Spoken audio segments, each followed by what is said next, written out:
Once upon a time, in the bustling city of Syracuse, there lived a brilliant ancient Greek mathematician and inventor named Archimedes.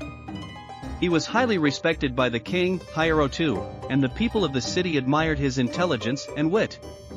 One sunny day, King Hiero II invited Archimedes to the harbor to witness the launching of a magnificent new ship. The ship was the king's pride and joy, constructed with great care by skilled shipbuilders. As they stood by the harbor, the king turned to Archimedes with a challenge. "Archimedes, I claim that my ship is the grandest and most majestic vessel ever built," the king declared with pride. "I want you to prove it mathematically. Can you find a way to determine whether my ship displaces more water than any other ship in the world?" Archimedes contemplated the king's question for a moment, his mind already racing with ideas. Suddenly, he observed a group of children playing near the shore, splashing and dancing in the water, seemingly unaware of the intellectual giants standing beside them. An idea struck Archimedes like a lightning bolt. He smiled mischievously at the king and said, "Your Majesty, I believe I have found a solution to your challenge. Please allow me to explain using a simple story." The king nodded, intrigued by Archimedes' confidence, and beckoned for him to continue. "Imagine, Your Majesty, that there is a small seaside town not far from here," Archimedes began. "In this town, two friends, Leto and Perseus, have become involved in quite an amusing competition. Leto boasts that he is the heaviest man in the entire town.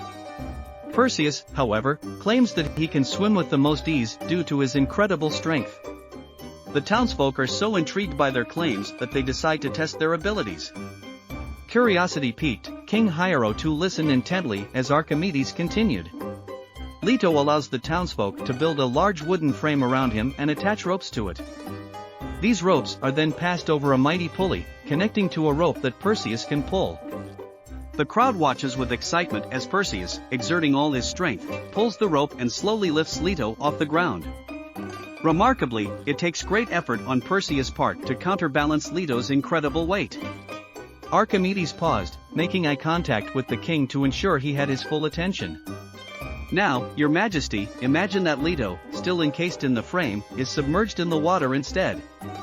If Leto displaces more water with his body, it would take even greater force from Perseus to lift him off the ground. Similarly, if Leto displaces less water, the force Perseus exerts would be less. Therefore, the ease with which Perseus lifts Leto can be directly linked to the amount of water displaced." The king's eyes lit up with excitement, finally grasping the connection between the amusing story and his challenge. "Exactly, Archimedes," King Hiero II exclaimed. "If my ship displaces a greater volume of water than any other ship, it means it is more massive and grand, just as Leto's greater weight proved his claim. You have indeed found a way to mathematically determine the grandeur of my ship." Archimedes nodded, pleased with the king's understanding.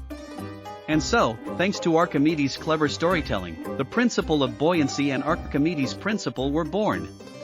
From that day forward, Archimedes' discovery would forever be remembered as one of the most important scientific principles in history. And King Hiero II's majestic ship, undoubtedly displacing the greatest volume of water, remained the pride of Syracuse.